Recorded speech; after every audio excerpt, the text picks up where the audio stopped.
Hey everybody, it's Mr. Ray here with another lesson in Grade 12 Data Management. We are starting a new unit today on probability distribution. So far we've learned in the first two units, we've learned how to count in some complex situations, different tools and techniques. And then we took that knowledge and learned how to calculate some basic probabilities for certain events. And now we're going to continue on with probabilities. This time we're looking at something called probability distributions for this unit. So this lesson here is more of an introduction into probability distributions. It's a bit of a longer lesson, so feel free to pause the video and come back to it later if you're feeling sleepy or you're just had a bit too much data management. What is a probability distribution? It's basically the definition here. It's the probabilities for all possible outcomes of an experiment or sample space. I know that's very mumbo jumbo, but basically what it is, it's like a table of values for all the possible outcomes of doing something and the probability of that outcome. So maybe the simplest one might be something like when you roll a die. Okay, so it's kind of like an XY table of values. So in the left column, you basically have your outcomes. We're going to be using some called a random variable. We'll get to that in the next definition, but for now, it's basically what the different outcomes are. So we'll call that the roll of the die, and we're going to give that the variable capital X all the time. And then for each possible outcome we're going to have here, it'll be the probability of that outcome. So, and we're going to use almost like a function notation. So the probability of that number, which would be P of X. Okay, so you've basically got 6 possible outcomes. I'm going to try to squeeze these in. 1, 2, 3, 4, 5, 6. And each of those, for each of those roll, there's a 1/6 probability of it occurring. So basically looks very, very kind of similar here. All the probabilities are the same because every roll has the same probability. So that's what a probability distribution is. Now we're going to see ones that are a lot more complicated than this, but that's the general idea. It's like a table of values. So left column, almost like your independent variable, would be the possible outcomes, and you'd have to list them all here. And on the right side would be the probability of that outcome. Now, one thing that happens, as long as you list all the outcomes in the left column, the probabilities, if you sum it, it should add up to 1, because there should be nothing that can happen outside of rolling a 1 through a 6. Okay, and we're going to be working with this table a bit more, but that's the general idea. So we've already talked about this random variable X. So we're going to use that used by probability experiments that have numerical outcomes. A random variable X has a single value. It's a little confusing with the capital and small x. For each outcome in experiment, for example, rolling a die has 6 outcomes, as we've seen here, and X has a different value for each of these 6 outcomes. So there's the value of X. Now, we're always going to use capital X. Make sure it's capital, make sure it's X whenever you talk about random variable. Now you can have 2 types of random variables. You can have discrete and continuous. So what's the difference between those? Well, discrete means you can only have like integer outcomes. Like rolling a die, you could only have a 1, a 2, a 3, a 4, a 5, and a 6. You can't have something like a 1.1 or a 1.72. It's all very discrete. Discrete means it's, basically it means integers in most cases, but it's very countable, and there's nothing in between these values. It's not like a continuous possible value for the outcome. So we're going to be really focusing on this discrete random variables.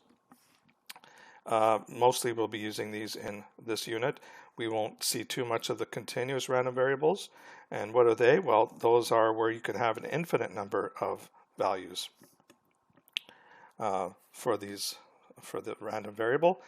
And it can be a little confusing at times as to sometimes whether it's continuous or discrete. Our first example, we look at that. But basically, it comes down to measurements. So if it's measurements of a length or a volume or an area, it's usually going to be continuous because you could have infinite number of measurements. And also time would be considered to be continuous as well. Okay. Now, there's always questions around what if you just measured in integer seconds or something like that, but in reality, what happens if the value is 1.2 seconds? So that's usually, if you focus continuous as measurements, like when you actually measure something, volume, area, length, width, height, things like that, possibly weight, that would be continuous, and also time. So everything else is mainly going to be discrete. Okay, and then the probability histogram, we're going to do some examples of this. It's basically taking your probability distribution from your quote table of values here and putting that into a histogram where you've got your rolls along the horizontal axis, and then the probability is measured along the vertical axis, just like a normal table of values. And of course, histogram, you have your bars where you show the measurements that way. So the weighted mean and average, which is the same thing here. And we're actually going to do mean and average in the next unit, but mean and average basically mean the same thing. So we'll do an example where we calculate the weighted mean average. It's basically multiplying a given weight based on the frequency, and you calculate by multiplying each number by its weight and or frequency, and then divide by the sum of the weights. So this is, you might have seen like a weighted average. We use weighted averages all the time when we're assigning marks for students. For example, if you had an exam, it would be weighted like 0.3 or 30%, whereas maybe the test might be a 0.1. So you'd multiply your test scores by the weight, and then sum them all up and divide by either 100 or whatever your total is. Usually it's 100 to get your percentage. Okay, this one here is important. We're going to be working with this a lot.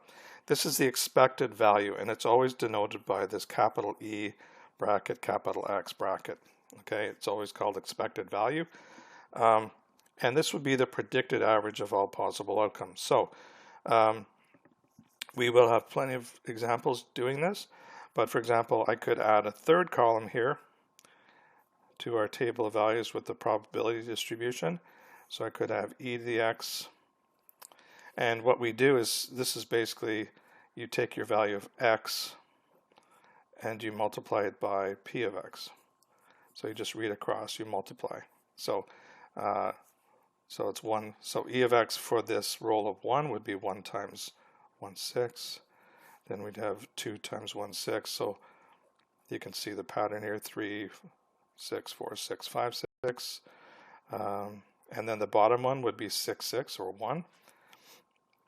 Okay. Now, e to the x, when we talk about e to the x, we're not going to really use these separately, but what we do is we add these all up. So the e of x is just this final number here. But to get it, we calculate by multiplying the expected value times the probability of that value, and then we sum them up. So we're going to get, let's see what we get here, 3, 6, 10, 15, 21, 6. And 21, 6 would be, that's 3.5. So what that tells you is every time you roll a die, the expected value you would get would be 3.5. Now, obviously, you can't roll a 3.5, but if you rolled the die 1,000 times, added them up, divided by 1,000, you get something close to 3.5. And that makes sense because, you know, you've got 6 values, so 1 through 6, so it should be halfway between the rolling a 3 and rolling a 4, because those are like your middle values. So that does make sense since they're all weighted the same. So that's expected value. We'll be looking at that as well. And then the final definition, a uniform distribution, is when all values, all possible outcomes are equally likely. And we just did an example of that, rolling a die. You can see all the outcomes, 1 through 6, have the same probability or likelihood. So this example we did is also a uniform distribution. It would not be uniform if you had different probabilities for the different outcomes. Uniform is when same probability for all outcomes. Okay, so hopefully that makes sense. So key concepts, I mean, some of the stuff we've already kind of gone into a bit when we talked about the definitions. So probability distribution shows the probabilities of all the possible outcomes of the experiment. Some of the probabilities is 1. So here's, this might be looking at number of cars in a household based on a survey. And so we're going to call, when we gather all the data, we're going to call this our discrete variable x, capital X. So these would be the different values of x. Now, just for the sake of making this work, I'm going to take away the plus.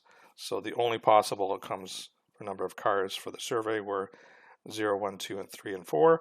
And based on the survey, this is the probabilities that were found based on the results.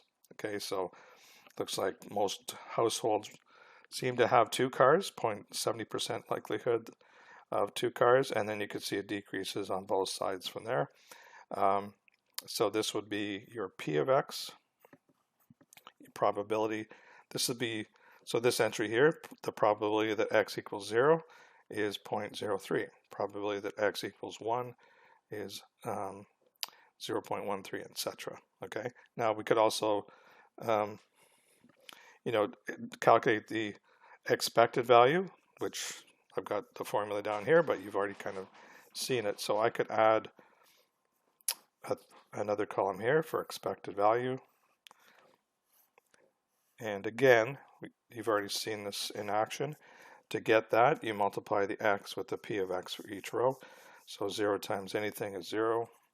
1 times 0.13 is 0.13.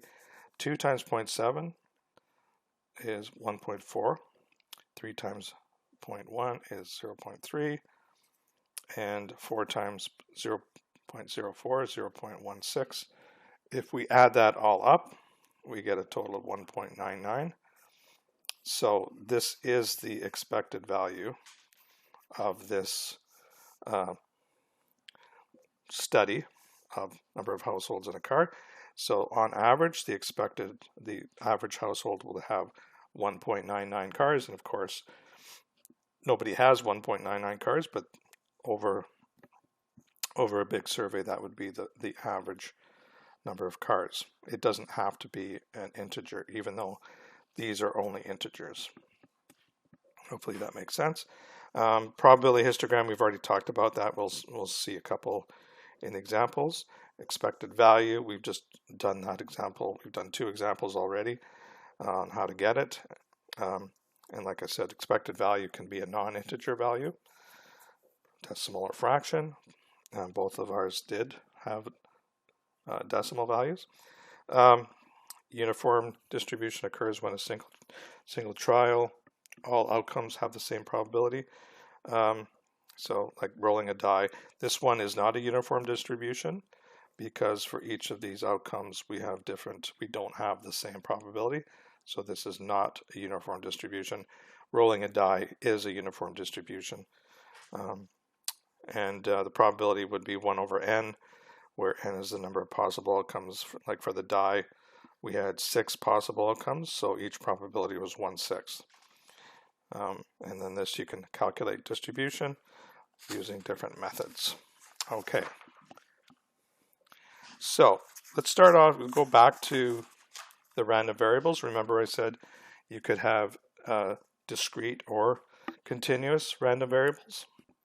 So you think about what kind of results can I get from, surveying something. So for example, the number of phone calls made by a salesperson. Well, you can have 0, 1, 2, 3, etc. up to whatever number, but you can't have 1.1 or 1.8 or 17.02. So this is discrete because it's going to be a discrete variable because the outcomes are going to be discrete numbers. You're not going to have an infinite number of possible outcomes. Okay, so basically integer answers only here, and that tells you it's discrete. The length of time a salesperson spent on the telephone.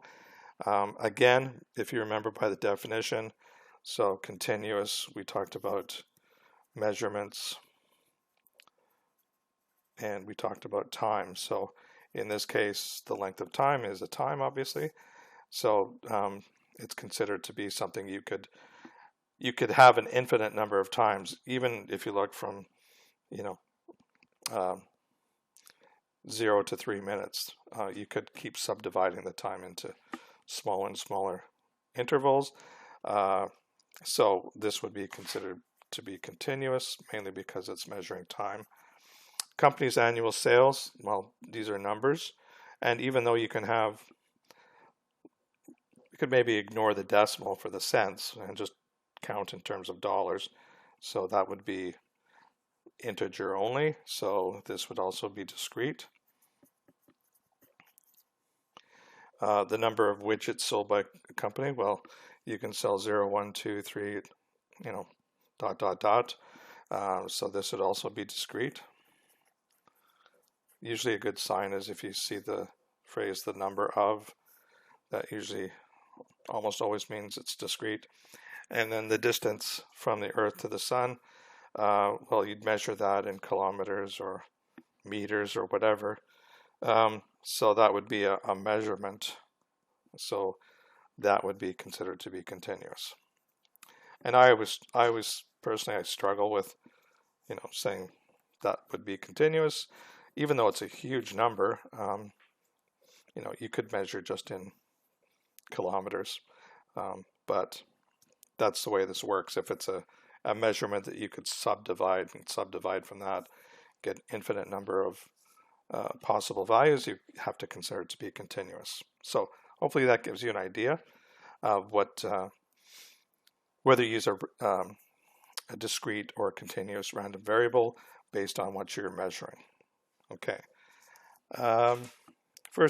Second example, determine the probability distribution for the order of 5 groups to present if every group has the same probability to present in any of the 5 positions, first, second, third, fourth, and fifth. So basically, if I'm setting this up, I've got my tape probability distribution here, which looks exactly like a table of values because it is. So on the left here, this would be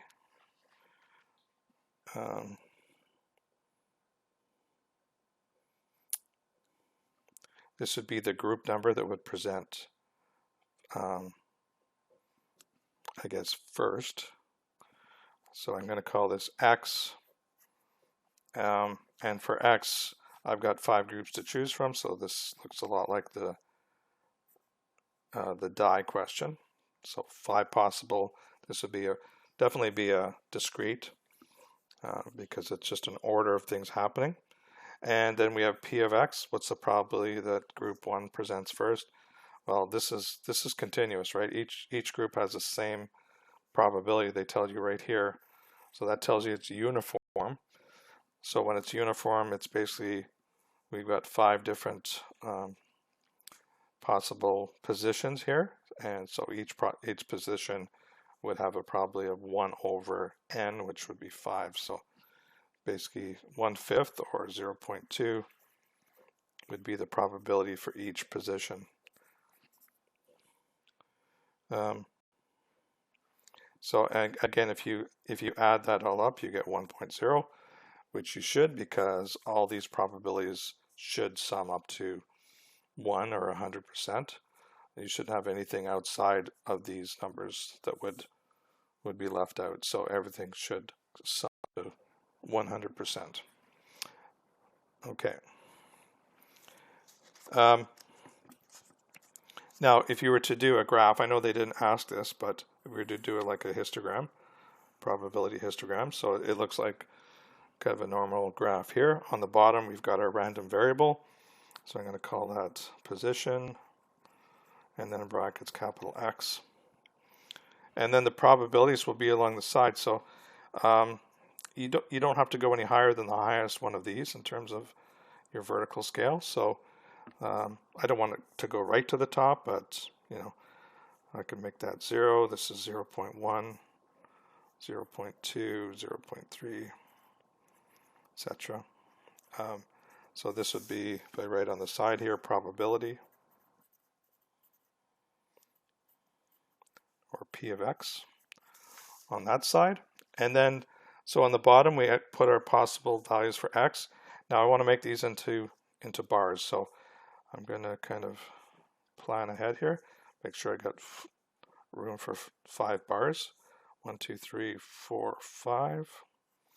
Okay, so then what we do is we look at, so each of these positions has a 0.2 probability.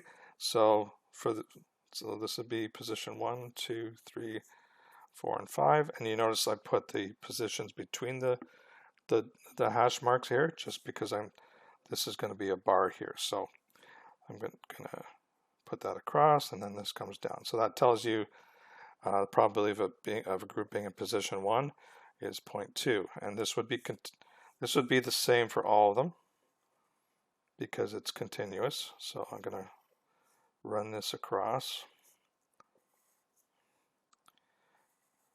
Now, usually, you know, when you're doing a histogram, you like to have it shaded in.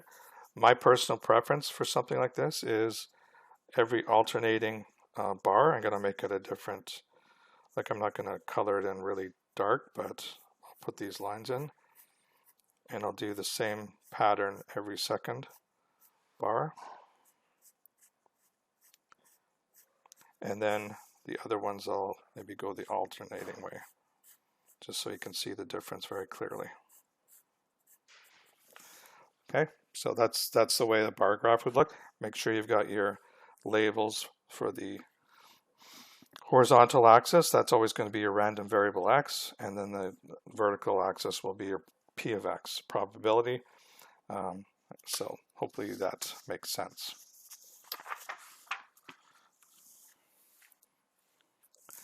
Okay, so this one actually does ask for a probability histogram. So I guess we'll just do another one for fun. Table gives a probability distribution of the number of digits in street addresses of a large city. So for example, if your street address was 17, that's a 2-digit address. So that you would be part of this group. If your address was 6 Main Street, this would be a 1. You'd be in this group here. If your address was 10723 Park Street, that means you have 5 digits in your address, so you'd be part of this group. So that explains, and we don't have any 6-digit addresses. Maybe they didn't exist, or I don't know if there are any 6-digit addresses, actually. So a survey was done, and basically we see this probability that came out.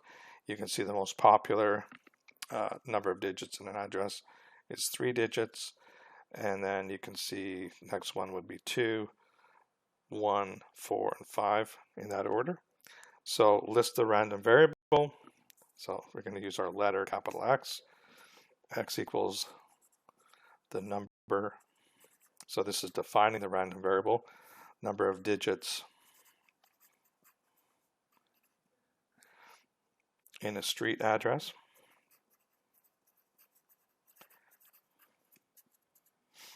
Okay, and then construct a probability histogram. Well, we're experts at this now, so let's do another one. So there's our horizontal and vertical. So on the horizontal, I'm going to put number of digits in address. I'll put an X there instead of the whole wording. And then over here is the probability of x, p of x. Okay, so in terms of my scale, I've got 1, 2, 3, 4, 5. So I'm going to make sure I have room for 5 bars, equally spaced. 1, 2, 3, 4, 5. And I just end right there because it does no chance of it going higher. And then the probabilities, I look over here and I see the highest one is 0.42. So, you know, maybe we could go up to, I guess, 0.5. So let's do that. So 0 here, 0.1, 0.2, 0.3, and 0.4 and 0.5. And then our digits would be 1, 2, 3, 4, 5. Oh, because I did one extra here. So let's just end that. Okay, now you look for one-digit numbers. The probability is 0.14. So usually what I do is I just, do a dotted line up there. 0.14 takes us to here. So I just cut across a horizontal line till I meet this line. And then there's my bar for one-digit addresses. And we just keep going. So two-digit addresses is 0.31.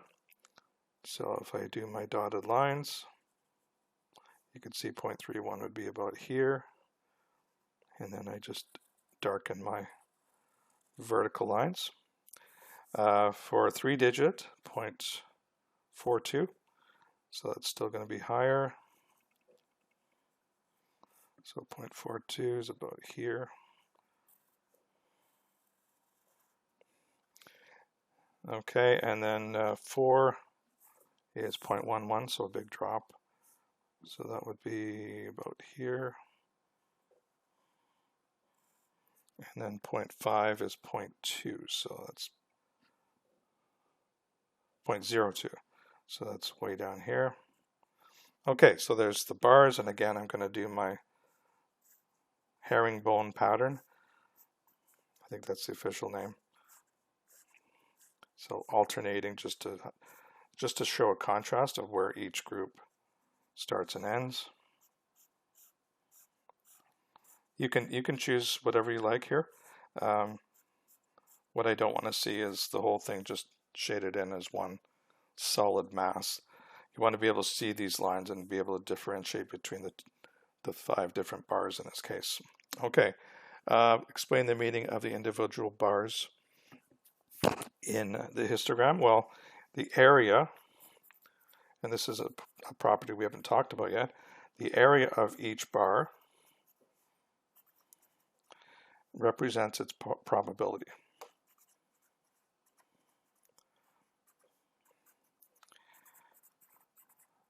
And you're probably thinking, well, isn't it the vertical scale that represents the probability? That is true, but in all our graphs, it's going to be the area.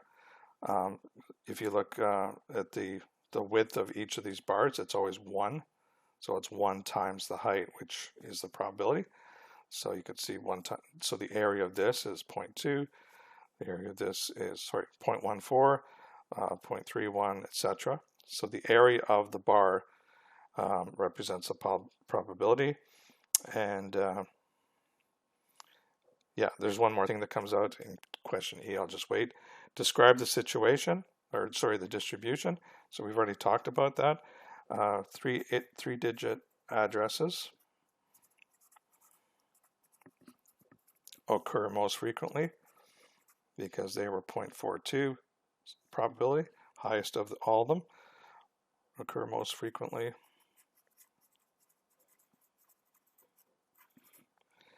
And the probability decreases.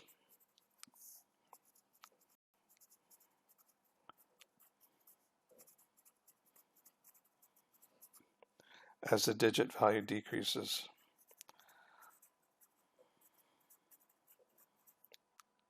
Or increases. So as it goes up to 4, down to 2, it gets smaller, and then as it goes down to 1 or 5, it gets even smaller. Decreases or increases from 3 digits.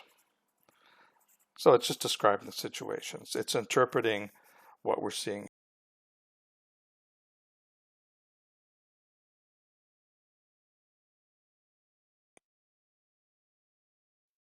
At 1.00, which is what we should. That means it's 100%.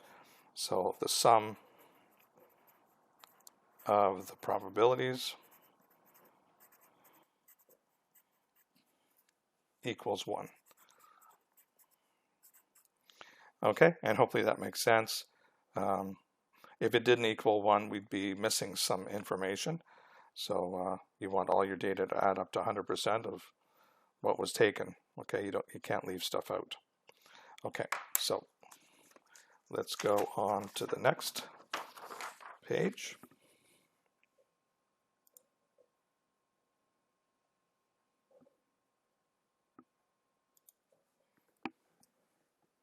Okay, so example 4, more dice. This time it's a little more complicated.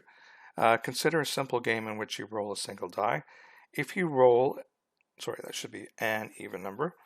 If you roll an even number, you gain that number of points. If you roll an odd number, you lose that number of points. Okay, so we're going to consider that to be your score. So for example, if you rolled a 2, since it's even, it'd be a gain of 2, so plus 2. But if you rolled a 3, your score would be minus 3 because you're losing 3 points. So first part, show the probability distribution of points in the game. So start off with, first column will be the roll on the die. So this would be our X, our discrete random variable. And then, sorry, that's not what we're doing. The roll is not your random variable. The points is. So the points we'll put here. We'll just put the roll so you understand where the points come from. So points being X. And then the probability of X occurring. So we've got our 3 columns. We've got kind of an extra column this time. So the roll could be anything 1, 2, 3, 4, 5, 6 as usual.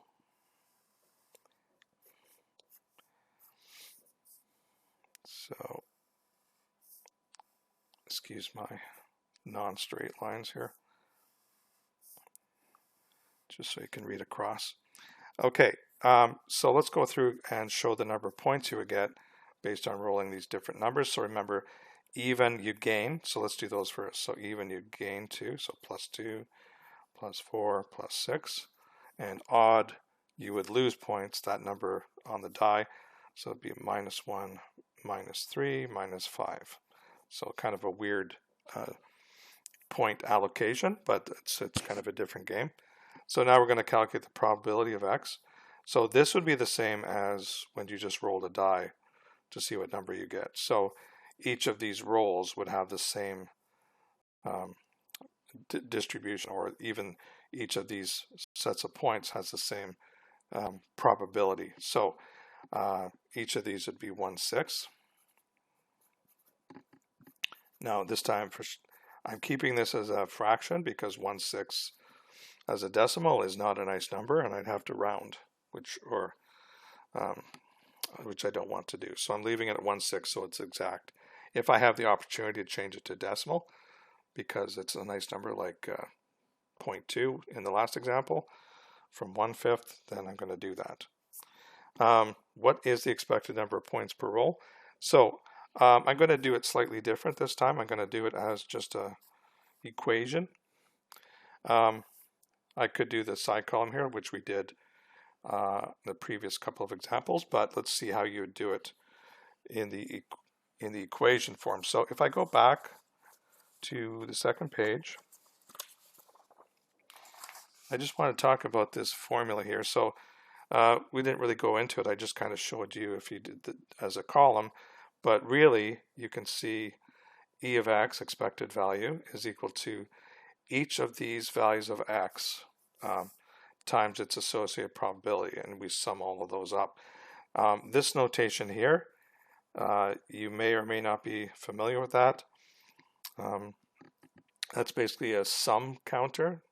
It's basically, instead of writing all these individual values, this is like almost like a loop in a computer program. So I goes from 1 to n, so it would be x1 p of x1 plus x2 p of x2 all the way up to the last number here. So in our case, our n would be 6 because there's 6 outcomes possible. So it's just x1 p of x1 plus x2 p of x2 plus dot dot dot, and the last entry would be x6 times p of x6. So that's what we're going to do here. We're just going to write it as a sum of products. So the first one will be, I'll put each product in brackets so it's easy to see. So it's going to be -1 times 1/6. So that's the first sum, or the first product. And then we add it to the second product. So that's +2 times 1/6. The third one would be -3 times 1/6. And you can see how this kind of alternates. Just basically listing each of these products. 4 times 1/6 plus -5 times 1/6 plus +6 times 1/6. Okay, so all we do is we'll do each of these products, and you can see that's -1/6. That's going to be, I'm going to keep it as 6. I'm not going to reduce yet because these are all going to be 6. So that's 2/6. That's going to be -3/6. That's going to be +4/6, -5/6, and +6/6. Okay, so it makes it nice and easy to add if you keep the denominator 6. So if we just sum up the numerators, we get 3/6. So -1 plus 2 minus 3 plus 4 minus 5 plus 6, that's equal to 3/6, which is equal to half, or 0.5. Okay, now what that means, the expected value, it's basically saying if you play this dice game 1,000,000 times or 1,000 times, whatever it takes, eventually if you add up all your wins or losses, the average should be 0.5. That on average you're gaining half a point on each round. Okay, so that's what that means. Now if we go back to the definitions, the concepts again, something I didn't talk about, this one here, the expected value in a fair game is 0. Okay, so what that means, if you're playing some game where you're paying money, like buying a ticket for something, or playing a hand of poker or roulette or whatever kind of game for winnings there might be, the game is considered fair. Sorry, I missed that. The game is considered fair if the expected outcome is 0. So that means basically it's fair if it's a break-even game. So over a long period of time, if the expected value of each roll is 0, that means it's a fair game because you get the same number of people winning and losing, so it's a kind of a break-even. Now, we're going to do a lottery ticket example later, but obviously if somebody's trying to make money, running a lottery or raffle tickets or something like that, it's not going to be a fair game because you're going to be losing money on when you buy a ticket, because otherwise, if you're gaining money every time you buy a ticket, on average, that means the person or company running the lottery or raffle is losing money, and that's not why they're doing it. So very rarely is a game fair, but that is the definition, that if the expected value is 0, it's fair. If it's negative or positive, it's not fair, because it's biased one way or the other towards the person winning money or losing money over time. Okay, so in this case, the game is not fair.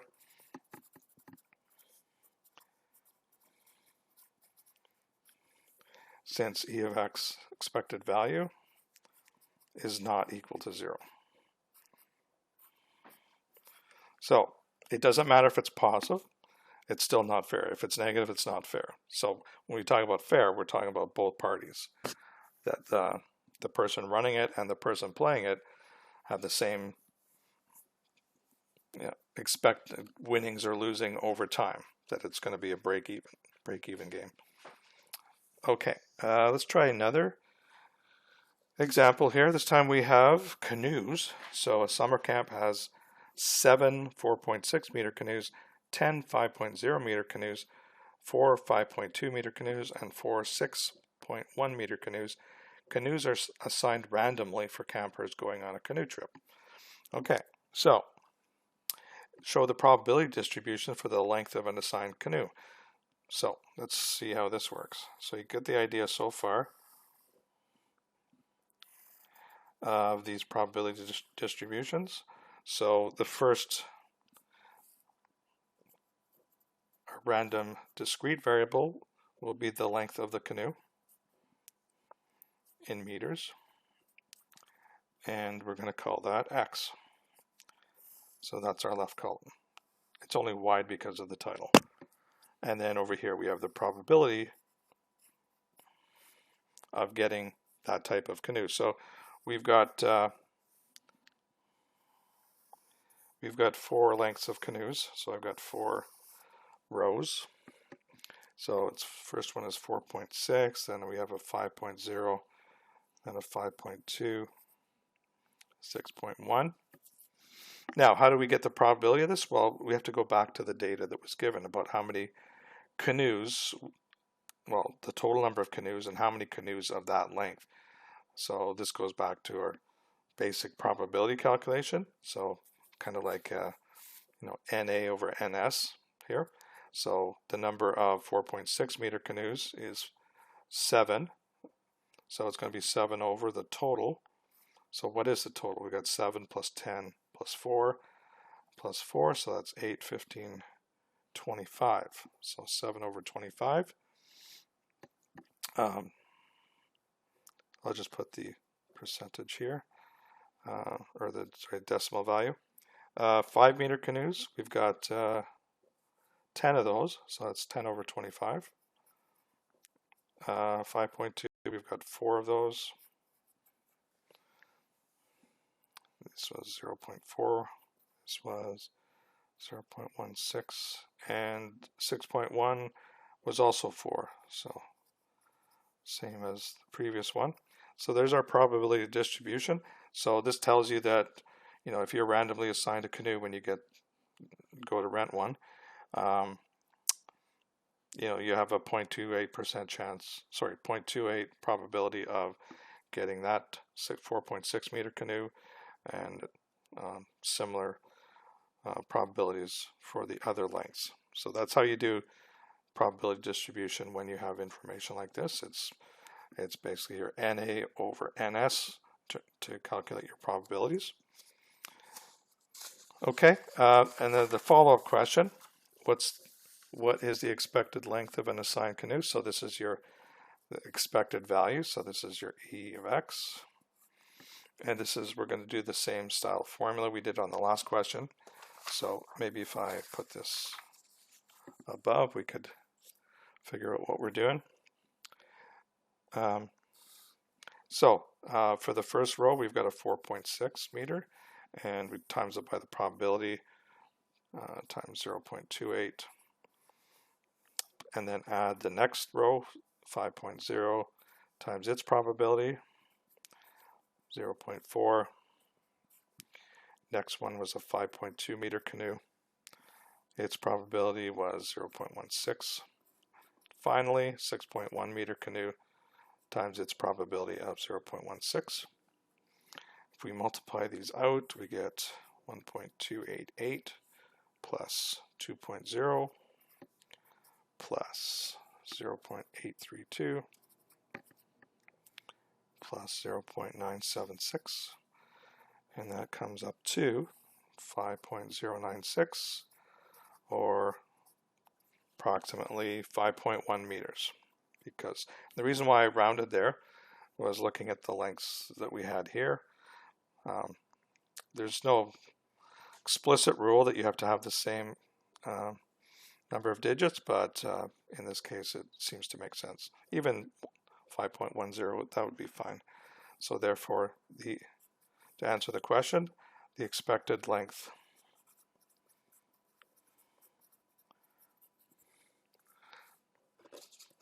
get rid of this now. Expected length of a canoe is 5.1 meters. And hopefully you notice in this case it wasn't just taking the average of the four lengths. It was kind of it was a weighted average.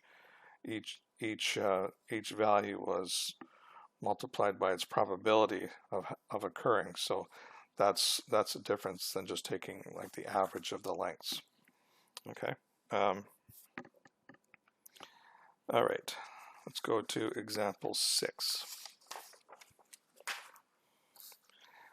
So make a tree diagram. Show the probability distribution for the number of girls in a family of 3 children.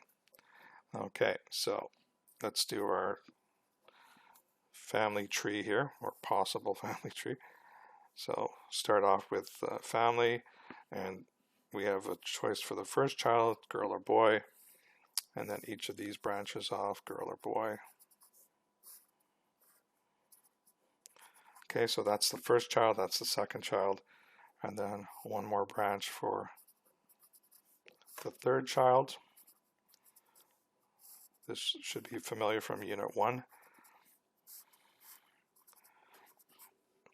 Okay, and we're going to do, based on this data, we're going to do probability distribution of the number of girls in the family of 3, or 3 children.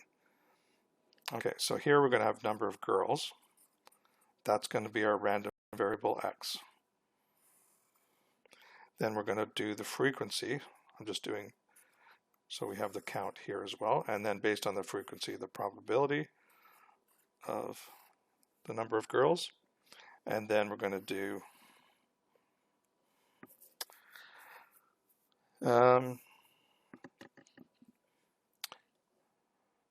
yeah, I'm going to do this because it's coming up later. I'll do the x times p of x. So this is calculating basically the expected value. Okay, now they didn't ask for that. I'm just doing it to show you where it could come from. So how many girls are possible? Well, it's possible to have no girls. You can see right here, boy, boy, boy. So definitely 0 girls is a possibility, and there's lots of combinations of 1 and 2 girls, and there's also a possibility of 3, but there's obviously, if you have 3 kids, you can't have any more than 3 girls or any less than 0 girls. So 0, 1, 2, 3.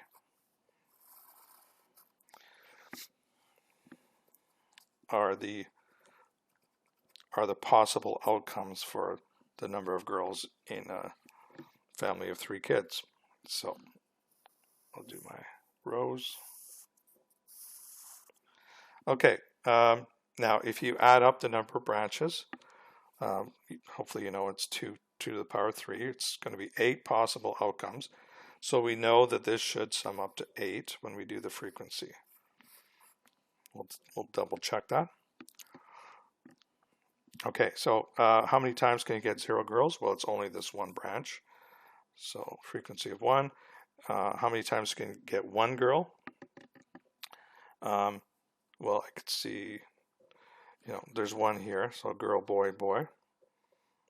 That's the only one from the top. Then there is boy, girl, boy, and then boy, boy, girl. So there's 3 times that you can have that in your 8 possible outcomes. Similarly for 2 girls, there are 3 of those if you count as well, and there's only 1 outcome with 3 girls, and that's the very top branch. So, and that does add up to 8, so that's good. Now what's the frequency, or sorry, what's the probability? Well, that's going to be the frequency over the total number of outcomes. So the Probability of having 0 girls would be 1/8. Probability of having 1 girl is 3/8. Probability of having 2 girl is 3/8. Probability of having 3 girl is 1/8. And if you add these up, you get 1. Sum of the probabilities should equal 1 or 100%. And then when we multiply to get ready to do the expected value, so it's just multiplying. We're not doing frequency, we're doing number of girls times P of x. So x times P of x, that's going to be 0. 3/8. 2 times 3/8 is 6/8. And 3 times 1/8 is 3/8. So that adds up to 12/8. So you didn't have to do this for the probability distribution, but on follow-up question we do. So the histogram, again, here's some more chance to show your artistic ability. So on the horizontal scale, we're going to show all the 4 possible outcomes. So 0, 1, 2, and 3. So this will be number of girls, bracket x. And then alongside we have probability, P of x. So what's the highest probability we have? Well, I guess we should change these to, well, we could change it to decimal, but you could also leave it as a fraction. So why not? So that would be 0. This might be 1/8, 2/8, 3/8. Okay, you could put 4/8, but nothing ever got that high. So again, for 0 girls, the probability of that was 1/8. Go back here, so our bar will be 1/8 for 0. It will also be 1/8 for 3, so I'll do that at the same time. And the 2 in the middle, the probabilities are 3/8. So that goes up to here. So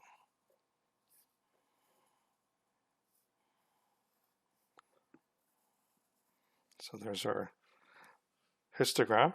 So I'll do my shading.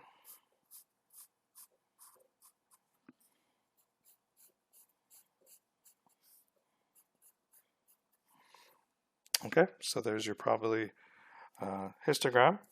Calculate the weighted mean for number of girls in a typical family. So the weighted mean, it's actually the same as the expected value. So to do your E of x, it's equal to, and I'll put this notation here, you don't have to use it, but this would be x equals 0 up to 3 because those are the values for x. And for each of those we multiply x. So this would be a capital x times P of x. Now we've already done that. I'm just saving some time here. We already did x times P of x for all 4 of these, and when we add it up, we get 12/8, which is 1.5. So what does, oh, I think I've gone ahead here and done the wrong one. So let me do weighted mean. Apologize. This is actually the next question.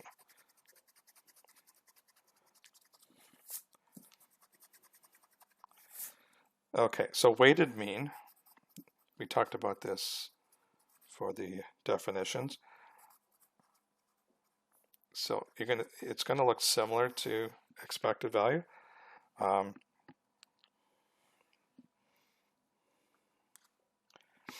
So instead of doing probability, we're going to be multiplying the number of girls by the frequency. So for the number of girls 0, we had that happen 1 time. Then for having 1 girl, that happened 3 times. 2 girls happened 3 times. So we're assigning a weight of each possible outcome. That the weight is based on how many times it happened. And then finally 3 girls happened once. and then we divide by the total number of outcomes, which was 8, the total here, total frequency. And then when we add that all up, we do get 12/8, which is 1.5. So let's remember that value. So it means the weighted mean of the number of girls in the family is 1.5 girls. Okay, and then this one, which I kind of jumped the gun on, this is where we do the expected value. So again, this is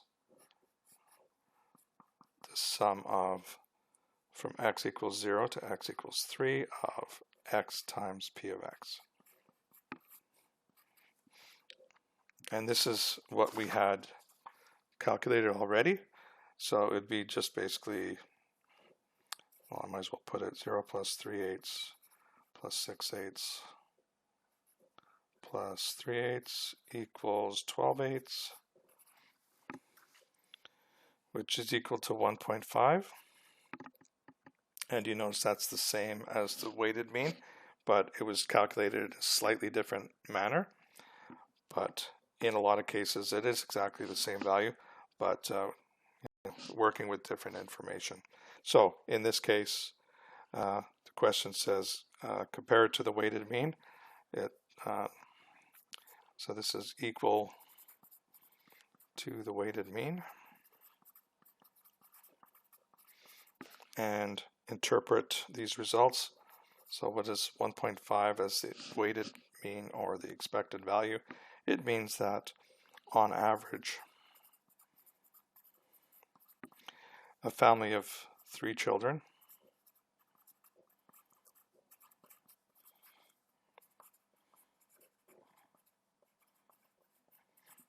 would have 1.5 girls. And again, like I've said earlier, doesn't mean any family will have 1.5 girls, just mean on average. And that, you probably could have answered that, at the very beginning before you saw the data. If you have three kids with an applied assumption that a girl or a boy is equally likely, probable, then half of the kids should be girls, half the kids should be boys. So that does make sense with what you probably thought about earlier. Okay, so here's the last question. This is probably a more interesting one. This is a lottery. Hospital is having a fundraising lottery to raise money for cancer research. A ticket costs $10 and $2 million tickets are available. There are 4 levels of prizes. So 2 million tickets are available, are being sold. So there are 4 levels of prizes. $5 million grand prize, $300,000 second prizes, $10,000 prizes, and 2,000 free tickets to next year's lottery. So, first question is, what's the expected value of each ticket? So we'll talk about what that means after we do the calculation. So E of x, always the same. So this is going to be x1 times the probability of x1. So this is just the general formula here, plus x2 times the probability of x2, up to the last one, whatever that happens to be, xn times the probability of xn. And then this is going to be different. So expected value of this. So this on its own would be the expected winnings. So you'll see that in a second, but this is the expected winnings. Now to get the expected value, since we're actually paying money for this ticket, we have to subtract the value that we paid, or the cost of the ticket. So at the very end, I subtract the price of the ticket. Okay, so that's the generic formula. Let's actually apply it to this lottery. So the first prize, that would be my X1, that's the grand prize of 5 million. Now the probability of this is like your NA over NS, how many tickets can win over how many tickets are playing. So in this case, there's only one prize available, right here, one 5 million. So the probability is 1 over the number of tickets, which was 2 million. So there's 2 million tickets. So your chance of winning the grand prize is 1/2 millionth. Not great. Not great probability. So that's for the grand prize. Then we just continue on with the other prizes. So the next prize was $100,000. You can put commas in there to make it more readable. And the probability of winning that was, in this case, there was 3 of these prizes. So probability is 3 over the number of tickets. So 2 million. 3 over 2 million.